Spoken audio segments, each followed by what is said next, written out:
Okay भाई, ये ज़रा मैंने लेक्चर एक ब्रेक करवाया है, इसको मैं लेक्चर नंबर 10B का नाम दे रहा हूँ। उसकी रीज़न ये है कि ये एक नया चैप्टर शुरू हुआ है, तो हमने जब ऑनलाइन लेक्चर अपलोड करने होते हैं ना, तो हमने ना वो हेडिंग्स बनानी होती हैं कि चैप्टर 4 के लेक्चर ये हैं, चैप्टर 9 के लेक्चर ये हैं। तो अगर ये मैं पिछले लेक्चर के साथ कंटिन्यू रखता ना, मुझे समझ नहीं आती कि मैं इसको 4 में रखता कि 9 में रखता। तो इसलिए मैंने ब्रेक करवा दिया है कि 10A जो पिछला लेक्चर है उसको चैप्टर 4 की हेडिंग के नीचे ले आएंगे, इसको इनकम फ्रॉम प्रॉपर्टी की हेडिंग के नीचे ले आएंगे ताकि समझ आ जाए, इसलिए मैंने इसको अलग कराया। तो सर यहां से इनकम फ्रॉम प्रॉपर्टी का आगाज है। सर रेंट रिसीव्ड और रिसीवेबल लिखा हुआ था, ये देखिए 2022 और 2023। लेट्स अज्यूम आपके नाम पे कोई घर है, ठीक है, आपके नाम पे कोई घर है और आपने वो घर किराए पे दिया हुआ है, ठीक है। घर का किराया आप वसूल करते हैं ₹1,00,000 महीना। 2022 के 10 महीनों का किराया आपको रिसीव हो चुका है, यानी कि ₹10,00,000 ये आपके किराएदार ने आपको पे कर दिया है। लेकिन जो 2 मंथ्स का किराया है ना, वो अभी रिसीव नहीं हुआ। किराएदार ने कहा सर हालात थोड़े टाइट हैं, जरा किराया बाद में ले लें। आपने कहा चलो ठीक है, कोई बात नहीं। अगले साल 2023 में आपको 12 महीनों का किराया रिसीव हो चुका है, जो कि बनता है 12 लाख। और जो पिछले साल के 2 लाख है ना, वो भी आपको रिसीव हो गए, यानी इस साल आपको 14 लाख मिल गए। तो पिछले साल 10 लाख रिसीव हुआ, इस साल 14 लाख रिसीव हुआ है। सवाल मेरा आपसे यह है कि किसी भी हेड की इनकम कैलकुलेट करनी हो तो आपको पता है उस हेड में कुछ चार्जेबल होंगे और कुछ डिडक्शंस होंगी, ऐसे ही है। और याद रखिएगा हमारे हर हेड के चैप्टर का स्ट्रक्चर ऐसे ही है। वो आपको हर चैप्टर में पहले चार्जेबल बताएगा कि इस हेड में ये इनकम्स जाके टैक्स करवानी है, और फिर खर्चे बताएगा कि ये खर्चे माइनस करने हैं। अगर वो चीजें आप अर्न कर लेते हैं तो चार्जेबल में आ जाएंगी, और अगर आप वो खर्चे कर लेते हैं तो डिडक्शन में आ जाएंगे। माइनस करें और उस इनकम फ्रॉम प्रॉपर्टी की इनकम निकालें, ये हमारा काम होगा हर हेड में। तो सर अभी वो चार्जेबल से शुरू हुआ है और आपको बताने लगा है कि इनकम फ्रॉम प्रॉपर्टी में क्या क्या चीज जाके चार्ज होगी। तो सर सवाल मेरा यह है कि आपको 10 लाख रिसीव हुआ, आपको 14 लाख रिसीव हुआ। जब आप 2022 की चार्जेबल निकालेंगे तो कितना लेके जाएंगे? 10 लाख जो रिसीव हुआ। Answer is no, answer is no. हमारे हेड में वो कहता है रेंट चाहे रिसीव हो चुका हो या अभी रिसीवेबल हो by a person shall be chargeable in that year under the head income from property। तो रेंट चाहे आपको मिल गया हो या अभी मिलना हो, वो आपकी इनकम फ्रॉम प्रॉपर्टी में जाके क्या होगा? टैक्सेबल होगा। ये देखिए, तो इसका मतलब है 2022 में भी 12 लाख चार्जेबल में जाएगा और 2023 में भी 12 लाख चार्जेबल में जाएगा। मुझे ना यहां से एक बात समझ आती है, अगर आप एग्री करें तो इनकम फ्रॉम प्रॉपर्टी शायद एक्रूवल बेसिस है। एक्रूवल ही होता है ना, रिसीव्ड और रिसीवेबल। ओके, तो income from property accrual basis पे चलती है।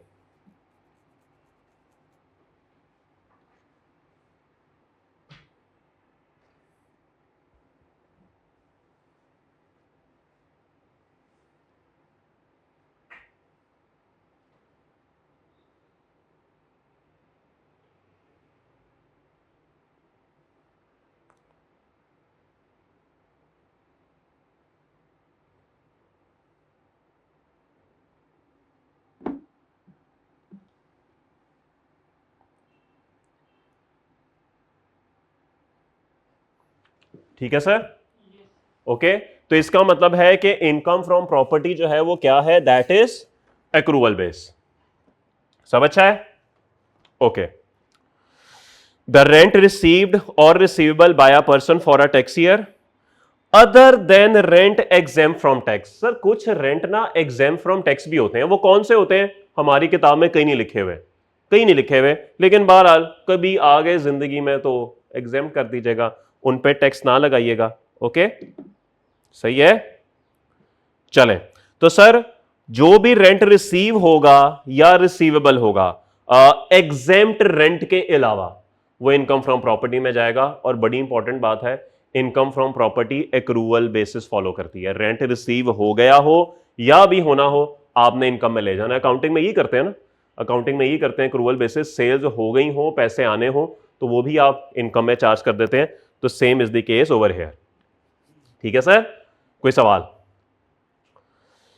सर इससे पहले कि हम आगे रेंट की डेफिनेशन पढ़ें और मजीद चार्जेबल रेंट्स पढ़ें, जरा 2 मिनट ना साथ वाले से गुफ्तगू कर लें, छोटी सी ब्रेक है। ठीक है,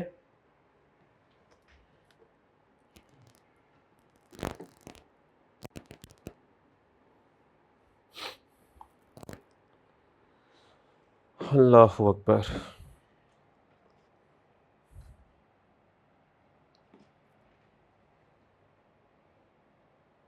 यार आप तो साथ वाले से बात भी नहीं करते।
सर जी वो अबू बकर से पूछिएगा, वो भाई साहब पानी नहीं लाया अभी तक, मेडिसिन लेनी है एक।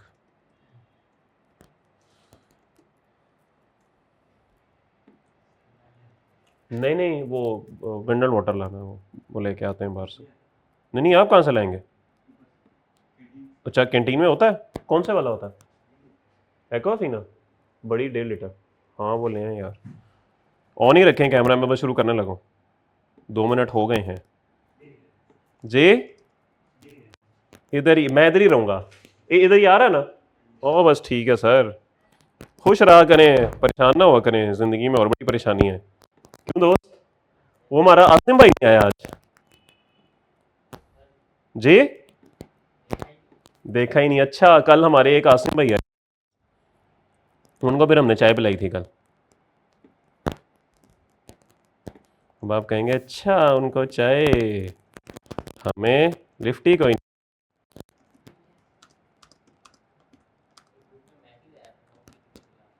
हाँ, ग्रुप में क्या मैसेज आया था?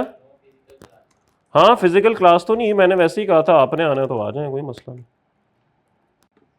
अलाउ नहीं है वैसे, लेकिन बहरहाल कहने का मकसद है कि असल मसला तो पेट्रोल बचाने का है ना।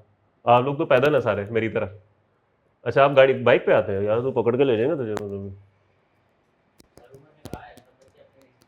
हाँ, अपने रिस्क में है भाई, अगर सही कह रहा हूँ, ये बात बिल्कुल सही है। मैं कह रहा ना, ये देखो ये पेट्रोल लगा के है। अल्लाह खैर करेगा सर, अल्लाह खैर करेगा, अल्लाह सबके लिए आसानियाँ करे।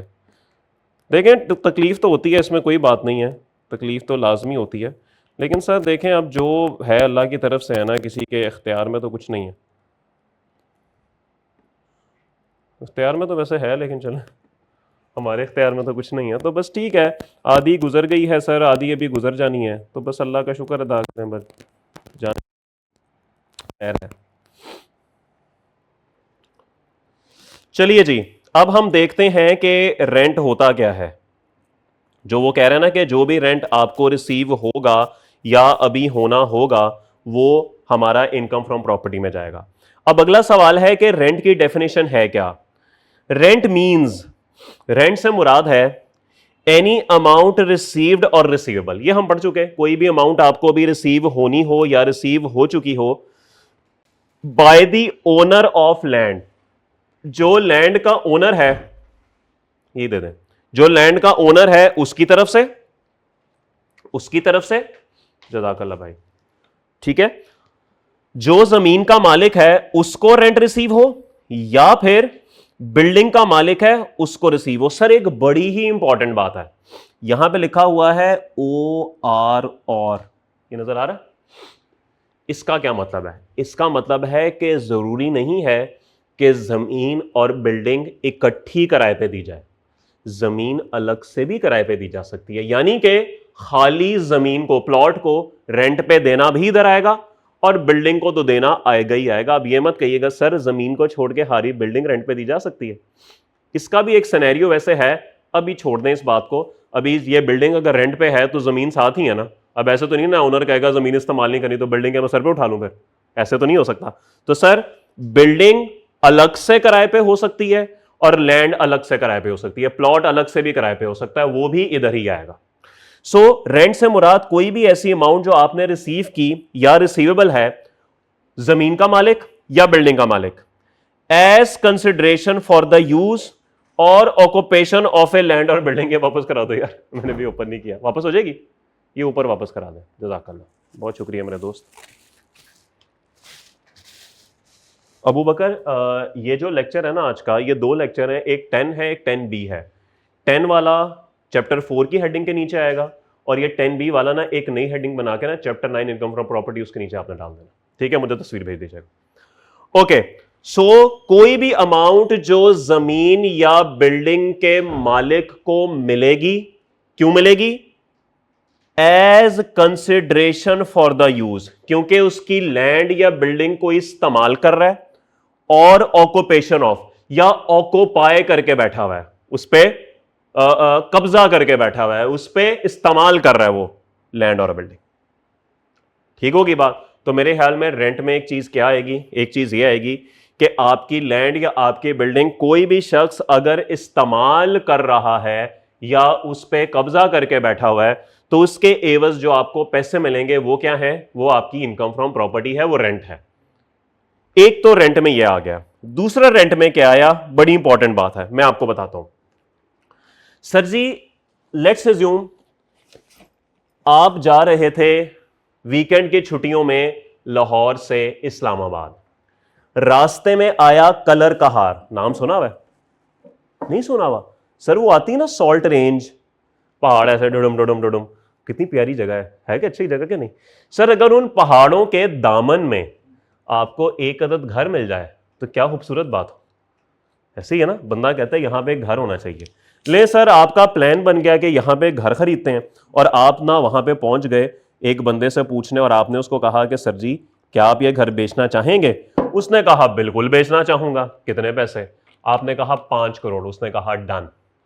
आपने उसी वक्त जेब से 50 लाख रुपया निकाला और उसे टोकन दे दिया, एडवांस डिपॉजिट क्या कहते हैं, जो भी कह रहे हैं इसे, आपने उसे वो दे दिया और कहा सर 1 महीने के बाद बकाया 4.5 करोड़ रुपए आपको दूंगा और आपसे ये घर खरीद लूंगा। उसने कहा बिल्कुल ठीक है।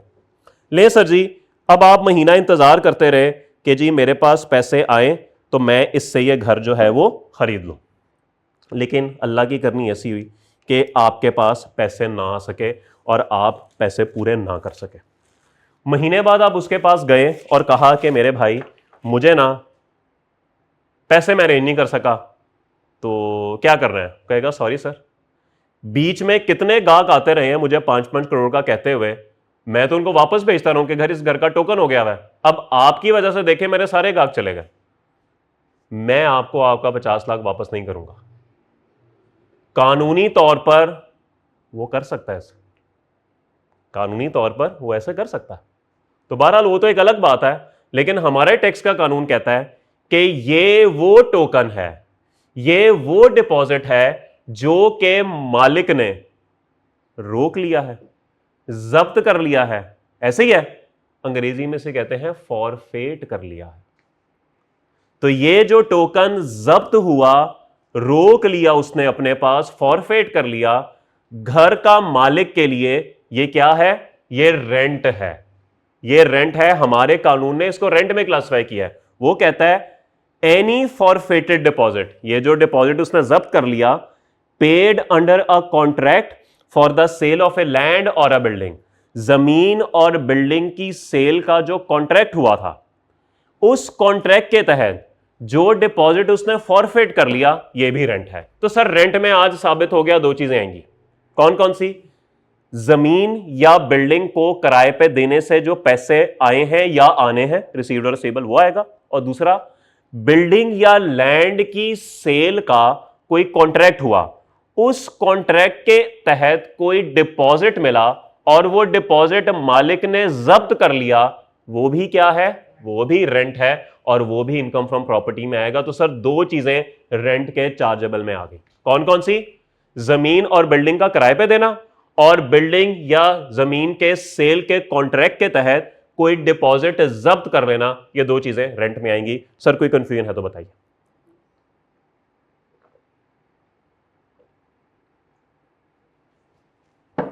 ऑल गुड सर, सब अच्छा है, जबरदस्त हो गया। सर ये डब्बा पढ़ लें जरा, इसके अंदर यही बातें जरा लिखी हैं, थोड़ी बेहतर अंडरस्टैंडिंग हो जाएगी। पढ़ लें फिर हम आगे चलते हैं। क्लास के सजीले जवानों, ये डब्बे आपके लिए हैं।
जी सर, ऑल ओके, सब अच्छा है?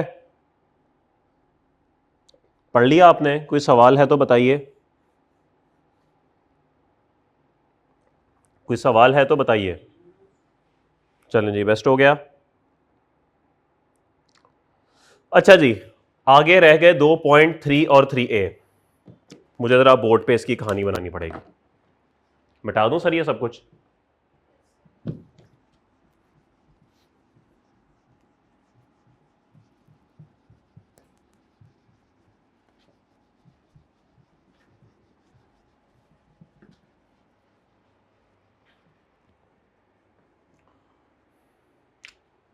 लेट्स अज्यूम सर जी ये एक बिल्डिंग है और इस बिल्डिंग में ना कुछ मशीनें इंस्टॉल हुई हैं, कुछ मशीनरी है, कुछ बिल्डिंग है। एक शख्स जो इसका मालिक है, हम उसका नाम भी लिख लेते हैं, लेट्स अज्यूम नवाज शरीफ साहब। नवाज शरीफ साहब इस बिल्डिंग के मालिक हैं और इन मशीनरी के भी मालिक हैं। एक दिन नवाज शरीफ साहब ने सोचा मुल्क छोड़ के बाहर चले जाते हैं, वो खत्म हुई बात, अब नहीं रह जाता इस मुल्क में। तू क्यों हंस रहा है?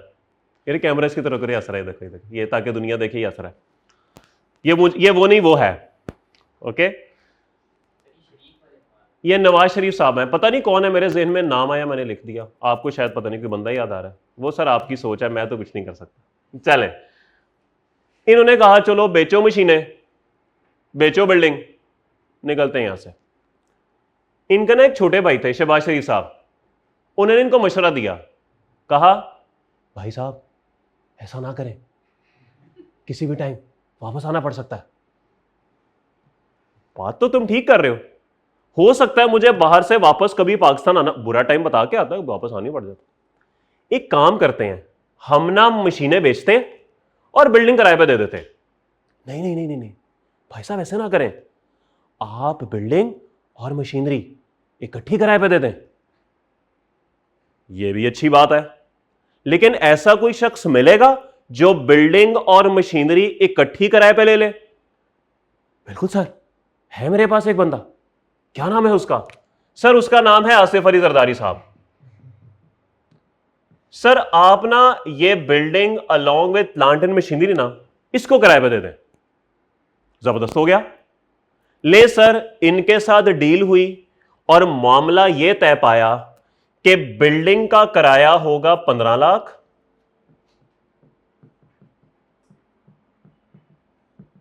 और इस मशीनरी का किराया होगा 5 लाख। रेंट, मशीनरी,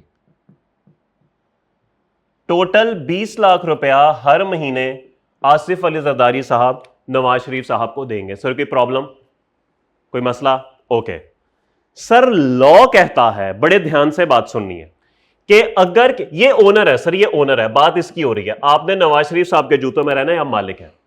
अगर किसी ओनर ने अपनी बिल्डिंग मशीनरी के साथ किसी को किराए पे दी, उससे मिलने वाला किराया इनकम फ्रॉम प्रॉपर्टी में नहीं जाएगा, बल्कि इनकम फ्रॉम अदर सोर्सेज में जाएगा। एक्सेप्शन है शायद ये।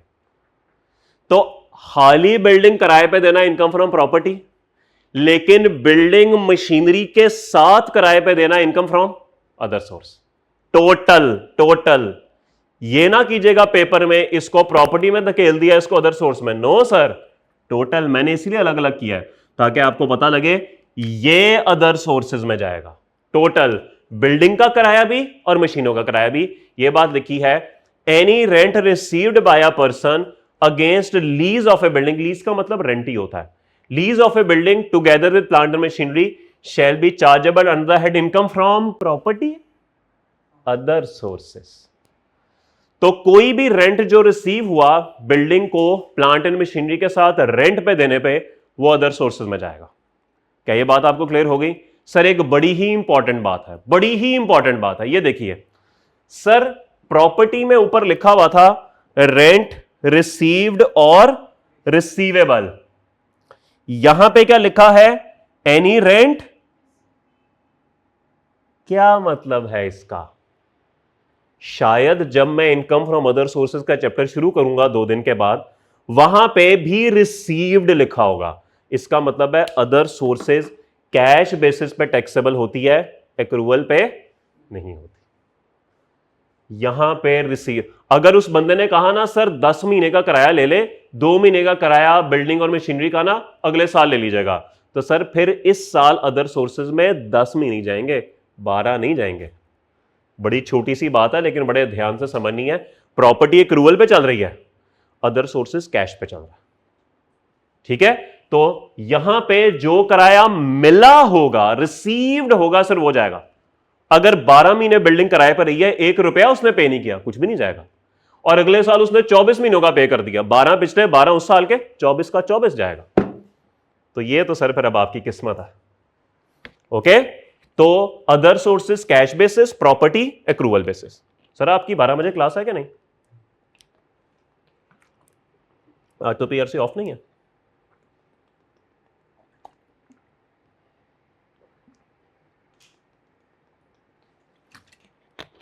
ओके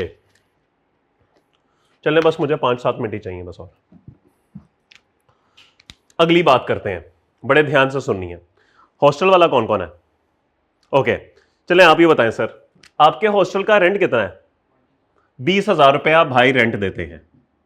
सर इसमें आपको क्या क्या मिलता है? एक तो मैं बता देता हूं ना, अकोमोडेशन आपको देते होंगे वो, और इसके अलावा फूड, बिजली, इंटरनेट, और गार्ड भी होंगे एक सिक्योरिटी। चलें बस ठीक है, मेरा काम यहीं से हो जाएगा। सर हॉस्टल के मालिक का नाम क्या है? ऑन मुश्किल नाम है, ऑन शौकत। हॉस्टल के मालिक का नाम है शौकत। अच्छा, शौकत साहब ने जब ये 20,000 आपको कहा होगा, इसके पीछे इन्होंने कोई कॉस्टिंग वगैरह कोई वर्किंग की होगी ना? इन्होंने वर्किंग क्या की होगी? इन्होंने कहा होगा 12,000 रुपए का एकोमोडेशन, 2,000 रुपए की खाना होगा इनका, 1,000 रुपए की बिजली होगी, 3,000 रुपए का इंटरनेट होगा, और 2,000 रुपए की सिक्योरिटी होगी। ये 20,000 ना इन्होंने कुछ ऐसे बनाया होगा, आपको इन्होंने यही बताया हुआ है, लेकिन बैक एंड पे ना इनकी डायरी में एक सफा होगा जिसमें इन्होंने ना तमाम सर्विसेज जो आपको दे रहे हैं ना उसकी कॉस्टिंग की होगी। बिल्कुल ऐसे किया होगा इन्होंने। सर बड़े ध्यान से सुनना है, यहां पे क्या था? सिर्फ बिल्डिंग से मिलने वाली अमाउंट प्रॉपर्टी थी? ये अदर सोर्सेज थी कि सारी अदर सोर्सेज थी? सारी अदर सोर्सेज। यहां पे थोड़ा सा फर्क है। यहां पे अच्छा, इसको उसने नाम दिया है अमेनिटीज का, सहूलियात का। लॉ कहता है कि अगर ओनर ने आपको कोई बिल्डिंग किराए पे दी है अलोंग विद अमेनिटीज, सहूलियात के साथ, तो जो पैसे ओनर को सहूलियात की मद में मिल रहे हैं वो अदर सोर्सेज है, और जो बिल्डिंग के मद में मिल रहे हैं वो इनकम फ्रॉम प्रॉपर्टी है। थोड़ा सा फर्क है, दोबारा सुने। अगर किसी ओनर ने आपको बिल्डिंग सहूलियात के साथ दी है, अमेनिटीज के साथ दी है, तो ओनर को जो पैसे सहूलियात की मद में मिल रहे हैं वो अदर सोर्सेज है, और जो प्रॉपर्टी की मद में मिल रहे हैं वो इनकम फ्रॉम प्रॉपर्टी है। यहां पे क्या था? सारा अदर सोर्सेज है, यहां पे सिर्फ अमेनिटीज अदर सोर्सेज है। दोनों में फर्क है, जरा जहन में रखिएगा। पढ़े सर ये, वेयर रेंट इंक्लूड्स, ये देखें 20,000 का रेंट, इस 20,000 में शामिल है एन अमाउंट, ऐसी amount received for the provision of amenities, utilities और any other service connected with the renting of the building. वो कहता है रेंट के अंदर अमेनिटीज, यूटिलिटीज शामिल हैं, it shall be chargeable. Sir इतना वो इनको कह रहा है, ये पंजाबी वो उर्दू ईंट नहीं है, पंजाबी में इट कह रहा है, वो कह रहा है इट, ये वाली amount shall be chargeable income from other source. बात समझ आ गई? दोबारा सुने, अगर रेंट के अंदर शामिल है अमेनिटीज की अमाउंट, तो अमेनिटीज की amount it shall be chargeable income from other source. इसकी बात नहीं कर रहा है, ये प्रॉपर्टी में ही जाएगा। तो इसका मतलब है सर आपके जो हॉस्टल के ओनर है ना, ऑन साहब, उनको जब भी रेंट मिलता होगा ना वो एक वर्किंग बनाते होंगे, 20,000 मिला, 12,000 वो लेके जाते होंगे इनकम फ्रॉम प्रॉपर्टी में, और बाकी जो अमेनिटीज का पैसा है 8,000 वो लेके जाते होंगे इनकम फ्रॉम अदर सोर्स में। ठीक हो गया सर? मजा आ रहा है सर? और ठीक है सर, जबरदस्त हो गया, सो ब्यूटीफुल, सो एलिगेंट।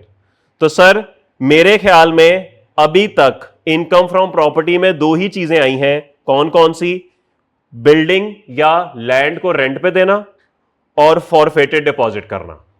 फिर income from property accrual basis पे चार्ज होती है।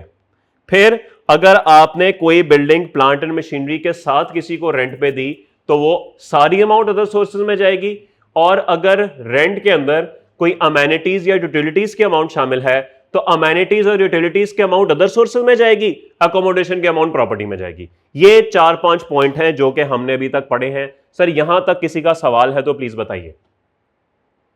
ऑल गुड, सब अच्छा है। आखिरी बात करते हैं 2 मिनट की और क्लास खत्म करते हैं। फिर बोर्ड पे देखिएगा, लेट्स अज्यूम आप किसी घर के मालिक हैं और आपने वो घर किसी को किराए पे देना है। आपने वो घर किसी को किराए पे देना है। आपका दोस्त आया और दोस्त को आपने कहा कि भाई ये घर है, किराए पे ले लो। उसने कहा ठीक है।